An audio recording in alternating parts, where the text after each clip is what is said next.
এখন নীল তোমার বস, তাকে নীল স্যার বলা শেখো। তার মতে তোমার এখনো অনেক কিছু শেখার বাকি আছে। এই কথা শুনে অবনীর চোখ রাগে লাল হয়ে গেল। সে বলল, কোথায় নীল? আমি ওর সঙ্গে সরাসরি কথা বলতে চাই। সোনায়া আবার হেসে বলল, নীলও এখন অবতার গ্রুপের চেয়ারম্যানের আসার অপেক্ষায় আছে। চূড়ান্ত চুক্তি সই হওয়ার সময় এসেছে, তুমি এখান থেকে চলে যাও। এর আগেই অবনীর আগে ফুসফুসে কনফারেন্স রুমে ঢুকে পড়ল। ভেতরে তখন মাত্র 2-3 জন কর্মী টেবিল পরিষ্কার করছিল। নীল প্রজেক্টর সামনে বসে অভিনব গুপ্তার অপেক্ষা করছিল।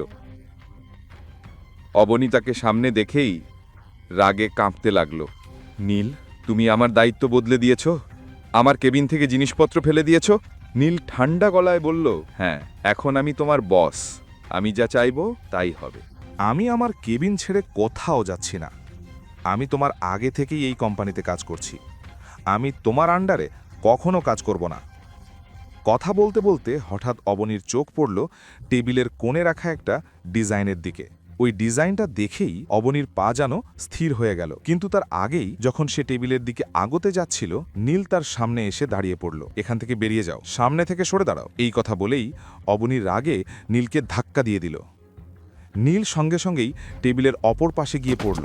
তার সামনে থেকে সরে যেতেই অবনীর টেবিলের ওপর রাখা ডিজাইনটা দেখতে পেল, আর সেটা দেখে তার পায়ের তলা থেকে মাটি সরে গেল। অবনীর সামনে তার নিজের বানানো ডিজাইনটাই ছিল, যার উপর অবতার কোম্পানির সিল মারা ছিল, কিন্তু তার নিজের সইয়ের জায়গায় নীলের নাম লেখা ছিল। এটা দেখে অবনী চোখের জল আটকাতে পারল না। অবনীর সঙ্গে সঙ্গেই ডিজাইনটা হাতে নিয়ে ওখান থেকে বেরোতে যাচ্ছিল, কিন্তু ঠিক সেই সময় নীল উঠে দরজাটা বন্ধ করে দিল। সামনে থেকে সরে যাও, আমি ভাবতেও পারিনি তুমি এত নিচে নামবে। তুমি আমার ডিজাইন কপি করেছ?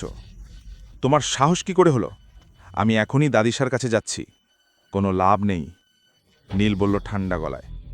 দাদিশা সব জানেন, তাই আমি তোমাকে ফোন করেছি। কিছু করার আগে ভালো করে ভেবে নিও, কারণ এর পরিণাম খুব খারাপ হবে। নীলের এই হুমকি শুনে অবনীর গলা শুকিয়ে গেল। অন্যদিকে কনফারেন্স রুম থেকে আসা শব্দ শুনে অফিসের সব স্টাফ একজন আরেকজনের সঙ্গে ফিসফিস করে কথা বলতে লাগল। সেক্রেটারি তখনই গায়ত্রী দেবীকে খবর দিল। খবর পেয়েই গায়ত্রী দেবী কনফারেন্স রুমে চলে এলেন। তিনি বুঝে গিয়েছিলেন অবনী নিশ্চয়ই সব জানতে পেরেছে। তিনি যখন রুমের বাইরে পৌঁছালেন, অবনী আর নীল তার সামনে দাঁড়িয়েছিল। অফিসের বাকি কর্মীরাও চক্র তৈরি করে গায়ত্রী দেবীকে দেখতে লাগল। সবাই কাজে ফিরে যাও, তিনি কঠোর গলায় বললেন। অবতার কোম্পানির চেয়ারম্যান এখনই আসছেন, তার আগে যেন সবকিছু স্বাভাবিক লাগে। গায়ত্রী দেবীর নির্দেশ শুনে সবাই নিজেদের কাজে লেগে গেল। তিনি নীল আর অবনীর কাছে এসে বললেন, এখানে কি নাটক চলছে নীল? অবনী বলল, আমার ডিজাইন চুরি করেছে। স্টার গ্রুপের চেয়ারম্যান আমার ডিজাইনটাই সিলেক্ট করেছেন, তাহলে নীল কিভাবে আমার ডিজাইন নিজের বলে দাবি করে? আমার জায়গায় সে কিভাবে ডিজাইন ডিরেক্টর হলো? আমি এই সত্যটা অভিনবজিকে বলবই। গায়ত্রী দেবী অবনীর কথা শুনে রেগে উঠলেন। তিনি অবনীর হাত জোরে চেপে ধরে অফিসের বাইরে টেনে নিয়ে গেলেন। নীল আর সানায়া অবনীর এই অবস্থা দেখে মজা পেতে লাগল। গায়ত্রী দেবী ঠান্ডা গলায় বললেন, আমি বললাম না অবতার কোম্পানির চেয়ারম্যানের সামনে আমার কোনো ঝামেলা চাই না। তুমি যদি তোমার আবেগ কন্ট্রোল করতে না পারো, তাহলে এখান থেকে চলে যাও। যেভাবে তোমার স্বামী বিনা পরিশ্রমে খায়, তুমিও তাই করো। তোমার ডিজাইনের বদলে তোমাকে বেতন আর বোনাস বিনা কাজে দিয়ে দেব, কিন্তু তুমি আমার কোম্পানির মুখ নও। চলে যাও এখান থেকে। এই কথা বলেই গায়ত্রী দেবী জোরে অবনীকে ধাক্কা দিলেন। অবনী ভারসাম্য হারিয়ে মাটিতে পড়ে যাচ্ছিল। অফিসের সবাই এই দৃশ্যটা দেখছিল।